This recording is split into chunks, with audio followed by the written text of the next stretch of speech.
We have with us Jean-Jacques Bruniera from ThalesAlenia Space. Good evening, sir, for talking to DG Analysis. Good evening. ThalesAlenia Space is a satellite design and manufacturing company. So, in 4th India SATCOM 2018, what was the purpose of your visit to India? Okay, so first of all, ThalesAlenia Space belongs to the Thales Group, and Thales has already offices and activities here in India, so-called Thales India. And the purpose of my visit here was to promote a new approach of the use of the satellite systems to bridge the digital divide and to bring communication to remote areas. And you talked about bringing satellite on mobile phones. That's correct. We used to design satellites, first, and then the ground terminals, the user terminals. And we believe it's not something very neat, financially speaking, and business-wise. And people, they don't want to have several devices in their pocket. So what we are doing is we are doing a vice versa approach. So we are considering really the smartphones, the device that everybody has, and we are designing the satellite system accordingly. So this would be based on which band? So we have not started yet the frequency bands because our system, it's a worldwide system. So we need to accommodate the regulations and the technical issues from various regions around the world. But we are considering to use the satellite bands, and we will have to sort out then, considering regulatory, technical interferences, and we hope to do that, let's say, before the end of first quarter next year. So presently this is a concept, or? Currently, what we call it's in phase A, what we call in our satellite business. So it means it's a concept. We have already a top system design, and we need to refine and to cut down the trade-off. And we will have the full 2019 years in order to have the complete refinement of the system, both on the technical side but also on the business side.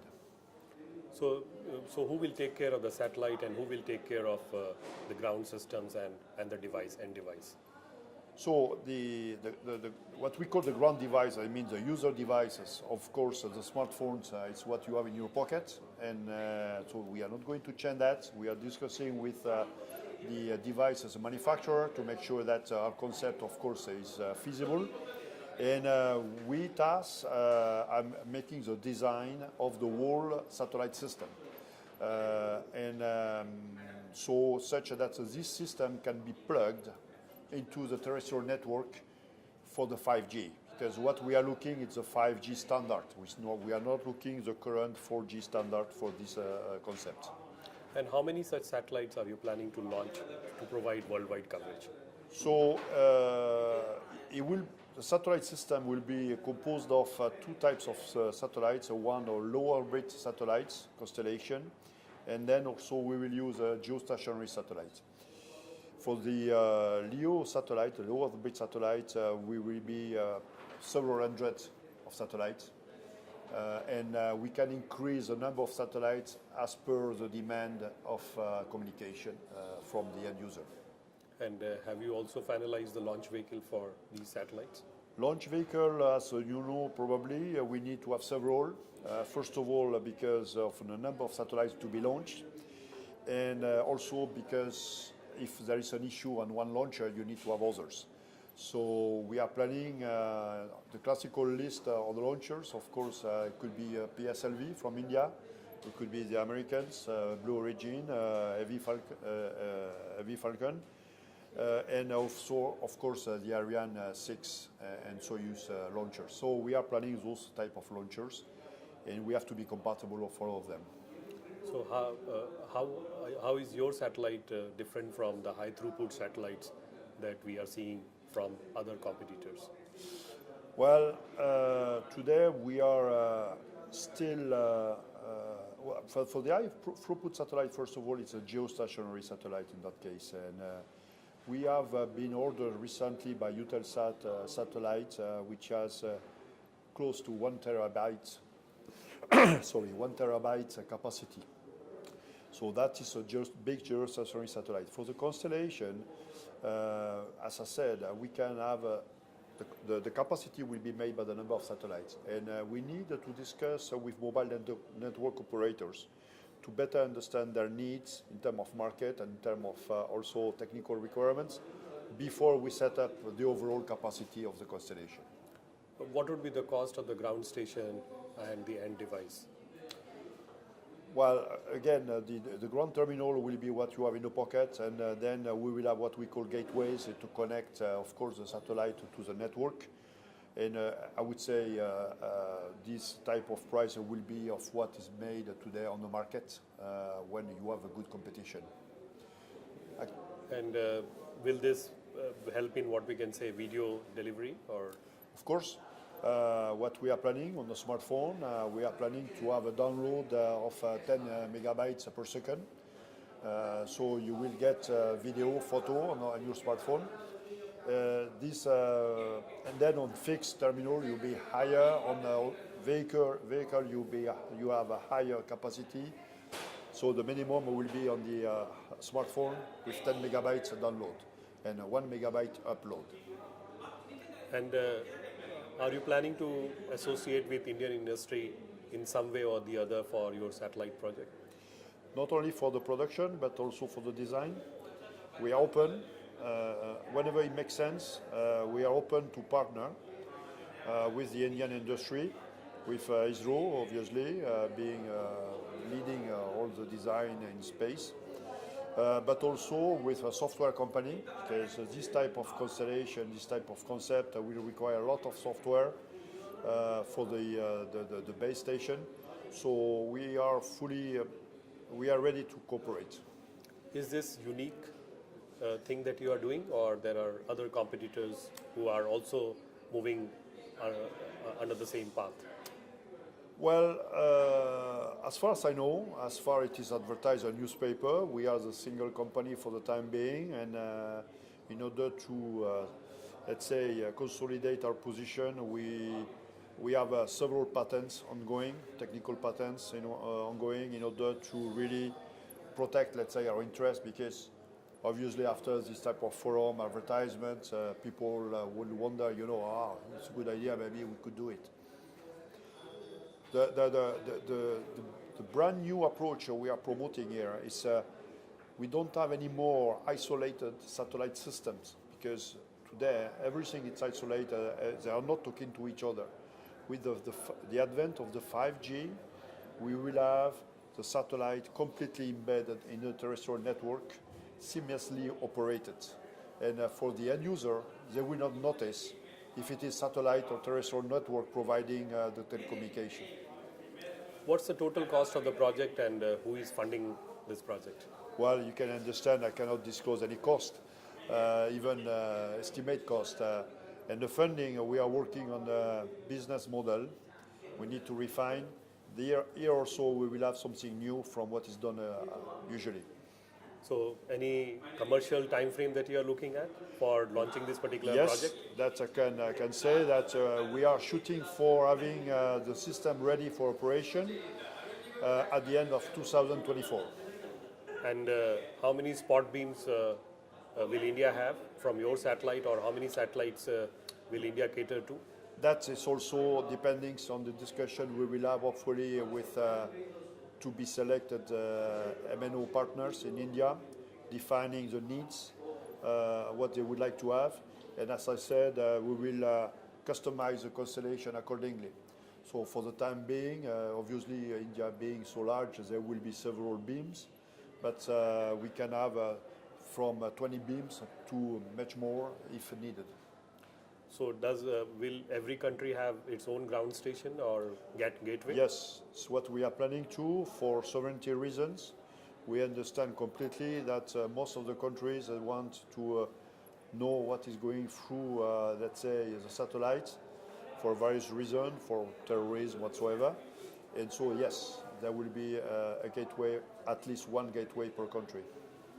And are you looking at partners for the gateway part, or? Of course. That is fully open again. It's part of everything's on the table, not only the satellite, but the gateway as well, yes. How did this idea germinated about this new concept of having 5G satellite capacity on mobile phone?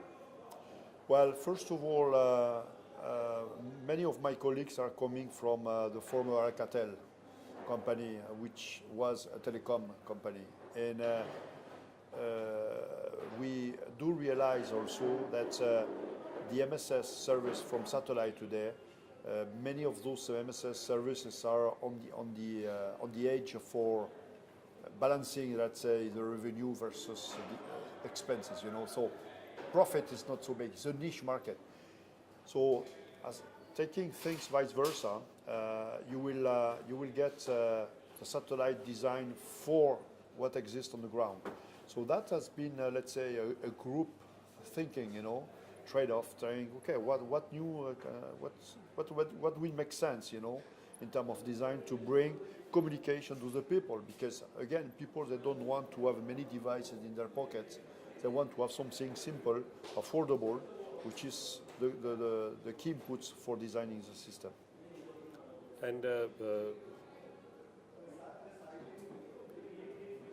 And sir, you take care of what aspect of this particular project? You mean myself? Yes. Myself, I am leading the business development. So whatever pertains to understand the mobile operator needs, requirements, to work with them for having a business model and a business plan which is attractive to both parties. And of course, I'm marketing the concept, obviously. Is it too ambitious a project, or do you consider it more as a challenge to solve a problem of the industry? No, it's not too challenging per se, because the technology is available. It's a matter to be, I would say, smart enough to put things together, and also to cooperate, to work with the entire community. ThalesAlenia Space is member of the 3GPP, defining the standard and the format for the 5G. And from that, we are building an ecosystem with the smartphone chip makers, with the network vendors, with the whole community, and with the mobile network operator in order to define the system. So our approach is to talk to the people making and using the system. Will this system also cater to in-flight operations or maritime operations? Of course, the 5G is meant to encompass all the current, let's say, standards like DVB-RCS or whatever, any other standard. So definitely it will address the aeronautical communication, the maritime communication, the IoT. It can address also what we call the virtual channels, which could be of interest for the governmental application, even for the police, for the military, for the gray communications. So it's the 5G brings a lot of opportunity and is flexible enough to accommodate all types of communication. How cost effective it would be vis-a-vis comparison to landline or? Well, the 5G will be applicable to the terrestrial also, mainly the terrestrial, and satellite being an add-on to the terrestrial. 5G, when you read the press, is very common. It brings, of course, capacity, but it brings also reliability of the communications. And so, I would say the overall format, which is the same for any type of application. And how do you compare yourself with the SpaceX project of? Well, SpaceX, I know maybe, as you know from the press, what we are advocating ourselves, that we have to work with our customers and to have an open system, which we believe today will be successful. If SpaceX, I believe, is doing a closed system, they may have maybe more difficulty to promote their system. It's a matter not of technology, it's a matter how you do business. Thanks, sir. Thanks for talking to DG Analysis in a very extensive way about the project, and your expectations from the Indian industry as well as ISRO to work together to see that you are able to commercially launch your satellite system in 2024. Yes. Thank you, sir. Yeah, thanks so very much. It was a pleasure.